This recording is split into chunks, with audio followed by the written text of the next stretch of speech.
Look at these three guys. Skinny, fat, and carrying some extra weight around the middle.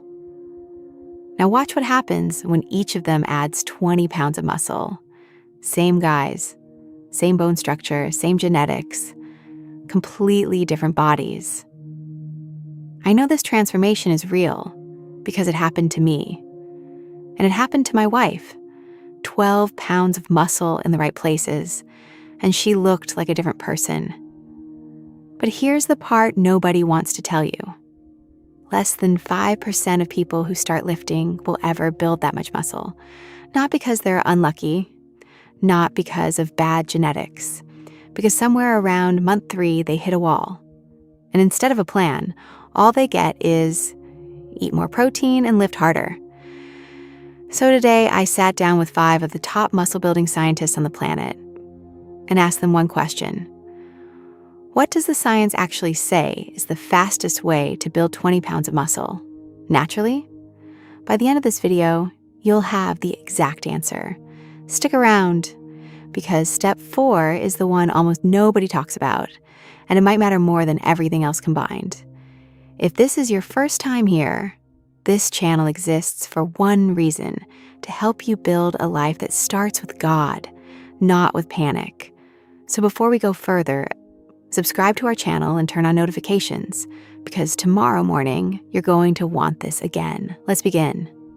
Section number 1, the truth about time. Before we get into the plan, we need to have an honest conversation. You've seen the ads. 20 pounds of muscle in 12 weeks. A shredded guy on your screen promising it's possible if you just buy his program. It's not true. And deep down, you probably already know that. Here's the real timeline. With a genuinely good training and nutrition plan, 20 pounds of natural muscle takes roughly a year of consistent, disciplined effort. And every year after that, your rate of growth slows down by about half. That might sound discouraging. It's not. Because here's the good news nobody mentions. Your fastest year of gains isn't the year you start lifting. It's the first year you start lifting correctly. Most people spend years wandering through the gym, making a fraction of the progress they could be making. Not because they aren't working hard, but because nobody ever showed them the actual blueprint. So let's build that blueprint together, piece by piece. And we're starting with the part responsible for 90% of your results: training. Section number 2, the training secret. Here's an experiment we're thinking about. Imagine you could study the training logs of 56 of the most impressive natural bodybuilders on Earth. Men who built more muscle without drugs than most people build with them. What would you expect to find? Hours in the gym every day, endless exercises, total exhaustion 6 days a week. That's not what researchers found when they actually pulled the data. On average, these elite natural lifters were doing around 12 sets per muscle group per week. For an entire chest workout, that's about 4 sets of bench press, 4 sets of incline press, and 4 sets of flies. For the whole week, some muscles needed as few as 6 sets. That number probably sounds impossibly low compared to what you're doing right now. So why does it work? Because muscle growth doesn't scale in a straight line. Dr. Mike Israetel, a scientist whose research has been cited more than 6,000 times, ran the numbers on this exact question. How much extra growth do you get from adding more sets? The first 5 sets deliver serious growth. Sets 6 through 10 add a bit more. But past that point, the science gets murky. We're no longer confident you're getting anything extra at all. You could be spending an extra hour in the gym every week for results that may not even be there. So if piling on more sets isn't the secret, what is? It's how close you push each set to failure, the point where your muscles simply refuse to move the weight one more time. Stop 8 reps short of failure, and your muscles will still grow. But push to within 1 or 2 reps of true failure, and that growth nearly doubles. Here's a simple gut check to know if you're really training hard enough. On your very last rep, is the bar moving painfully slow? And on your final set, are you doing fewer reps than your first? Set with the same weight, not more. If the answer is no to either one, you have more in the tank than you think. Now you might be thinking, great, so I'll do a ton of sets and take every single one to complete failure. Don't. That's the trap. Push everything to failure every session and you'll feel wrecked the next day. Soreness lingers, recovery slows, and ironically, you end up training less often, which can undercut the very growth you were chasing. The real skill isn't maximizing everything at once. It's choosing an approach you can sustain week after week without breaking down. There are two paths that work. The intensity method, fewer sets, but each one taken to true failure. Think 5 to 12 hard sets per muscle, per week. Short, brutal, effective. Your whole chest session might take 20 minutes. The volume method, more sets, 12 to 20 per week, but stopping 2 or 3 reps shy of failure. Each set feels more manageable, but the workout runs longer. The scientific difference between the two? Small. What matters far more is which one you'll actually stick to for the next 12 months. The best program in the world is worthless if you quit it in week 6. And one more detail that can accelerate everything. Don't cram all 12 sets for a muscle into one single workout. Split them across at least 2 sessions a week instead. That one adjustment alone has been shown to potentially speed up your results by up to 30%. Follow this and stay consistent, and in 6 months, you could realistically add 3 to 8 pounds of real muscle. The foundation for everything that comes next. Section number 3, choosing the right exercises. There's a mistake nearly every beginner makes in the age of endless fitness content. Trying to master 20 different exercises at once, jumping from one Instagram trend to the next. Don't. In your first year or 2, less is more. Master the fundamentals, a press, a pull, a squat, hinge, that's it. With just a handful of core movements done consistently, beginners can pack on 10 plus pounds of muscle.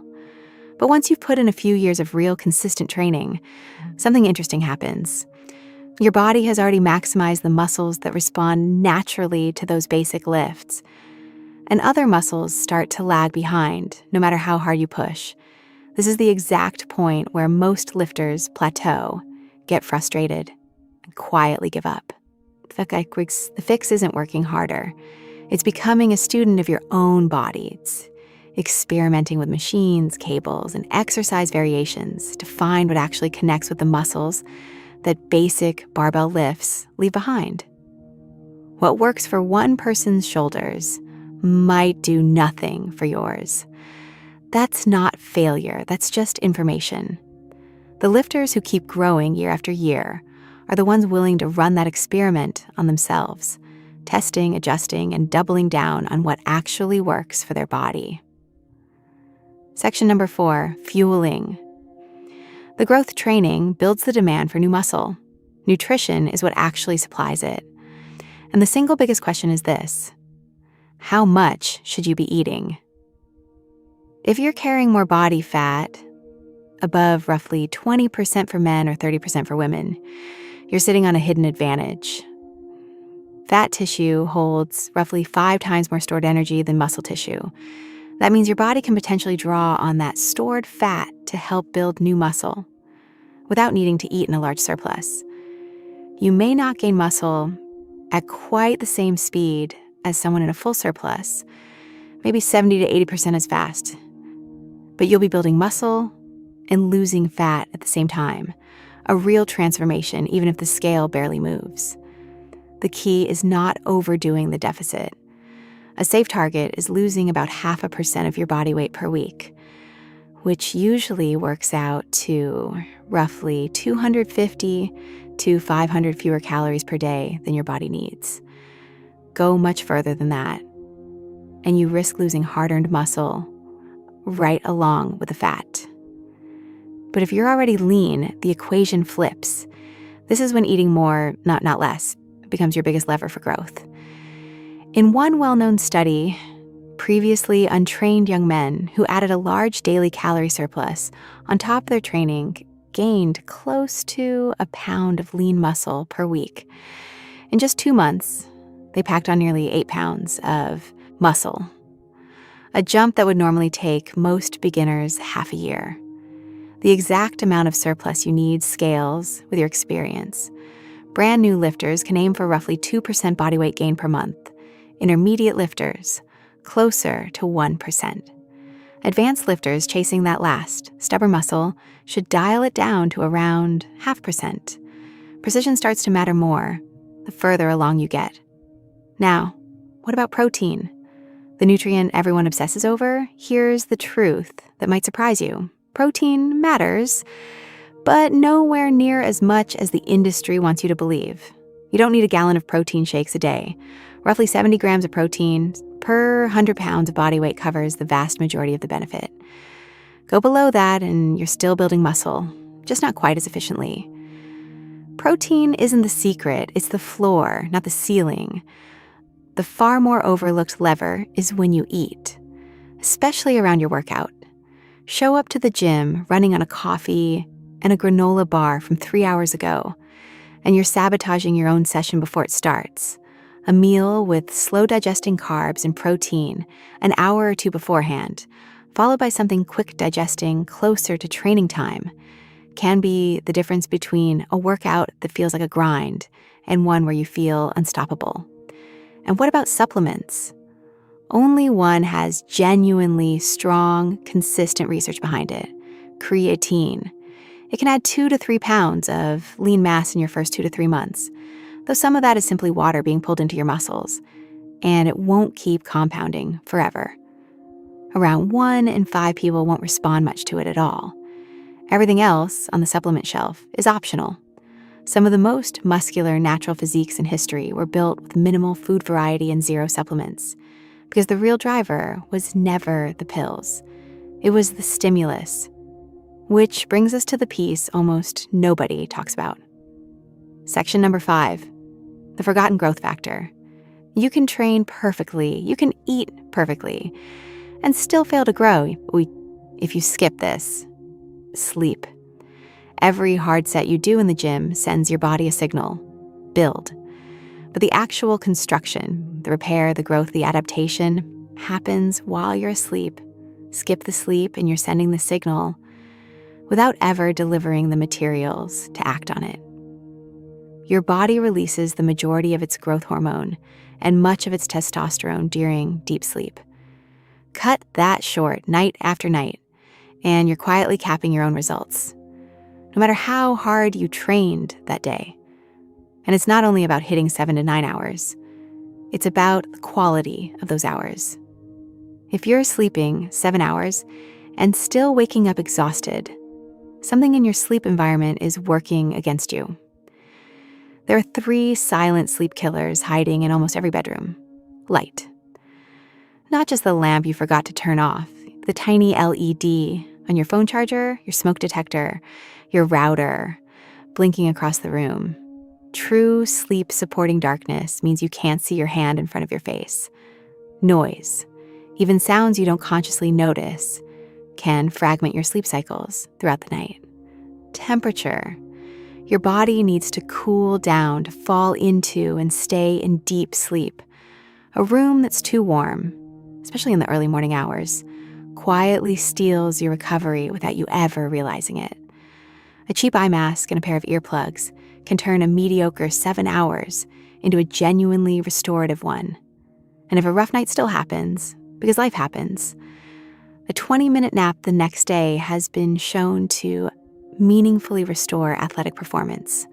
In one study on sleep-deprived sprinters, a single 20-minute nap nearly erased the performance drop from a bad night's sleep. At an elite level, that margin is the difference between first place and finishing outside the podium entirely. So, let's bring it all together. Train hard but smart. 12 or so challenging sets per muscle, most of them close to failure. Split across at least 2 sessions a week. Choose the right exercises for your body, not someone else's highlight reel. Eat according to where you're starting from. a controlled deficit if you're carrying extra fat, a real surplus if you're already lean. Get enough protein to hit the floor, not obsess over the ceiling. And protect your sleep like it's part of your training program. Because it is. None of this is magic. It's not a secret formula hidden behind a paywall. It's science applied consistently week after week for longer than most people are willing to commit. And that's really the whole secret, isn't it? Not knowing what to do, you know it now. It's doing it on the days you don't feel like it, for the months it takes to actually show up in the mirror. I've watched this exact approach transform men and women of every age and starting point. It will work for you too, if you give it the time it actually requires. If this video helped you see your own path forward a little more clearly, hit like. It helps this reach someone else who needs to hear it today.